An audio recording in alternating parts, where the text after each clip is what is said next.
Constança Saturnino. I am a Portuguese artist living in London. I moved to France when I was 4 years old and then to the UK when I was 13. I work a lot with soil and plant life and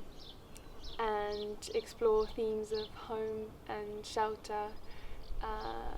through earth and the body, and so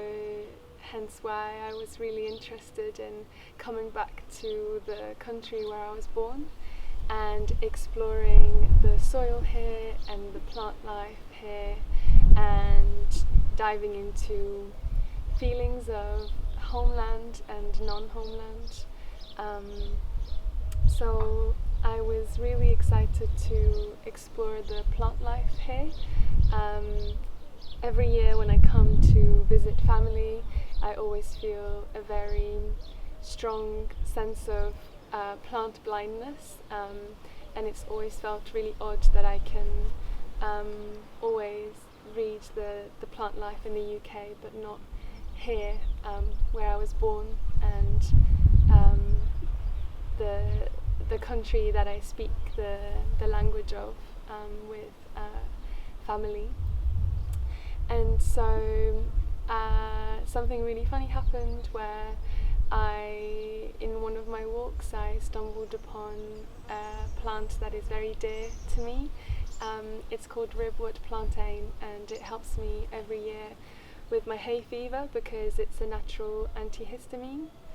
And so it was a really amazing experience to see a plant and feel like seeing a dear friend and feel this immense sense of home. And I wasn't expecting to have that feeling towards plants as home, and so that was a very insightful experience. And so I very much came here with some clear projects that I wanted to create, but also some more other projects in their experimental stage. Of course, cooped up in my little studio in London, I was really craving and felt this huge pull to come here, not just for it being somewhat a place that I identify as home, but also feeling the deep need to dive into the landscape and the nature and being able to have access to organic materials, and so coming here with not bringing a lot of things, if anything at all, from London was really quite incredible, because I had to really rely on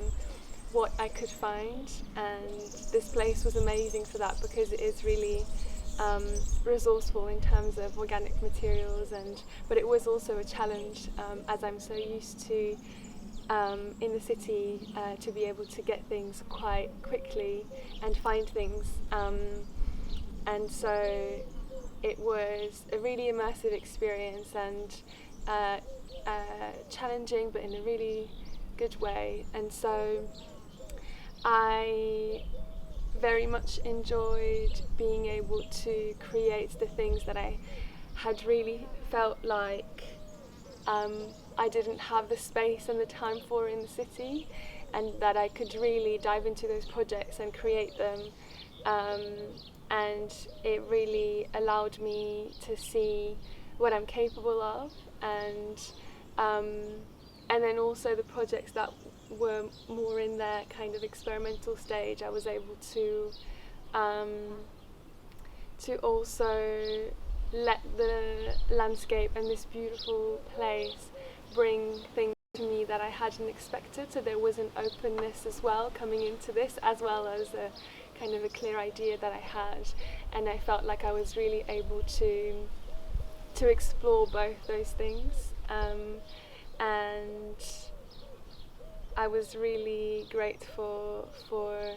not only the studio space and the time, but definitely immensely grateful for this area and the walks and the landscapes, and they absolutely played a huge part in the creative process. And also, I must say, working with other artists was hugely important, to be able to have other eyes looking at your work, and having people to bounce off of, and